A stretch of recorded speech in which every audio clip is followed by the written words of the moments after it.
Hello, আসসালামু আলাইকুম। তা আমরা যারা এই আমেরিকাতে থাকি সবাই ভাবে যে কত আরাম, কত মানে স্বপ্নের দেশ বাংলাদেশের মানুষেরা। আসলে আমরা যে কি পরিমাণ পরিশ্রম করি এটা আসলে কেউ কল্পনাও করতে পারবে না। তো আসলে যারা পরিশ্রম করতে পারে তাদের জন্য পারফেক্ট আমেরিকা। কারণ আমরা ঘুম থেকে উঠেই কাজে যাই।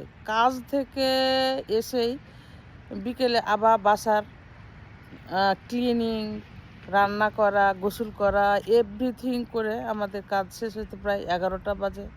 আবার নামাজ, তারপরে ঘুমানো।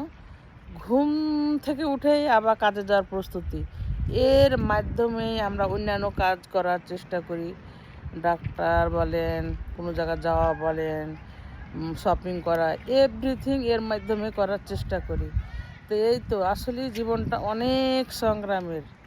Life is not bed of roses.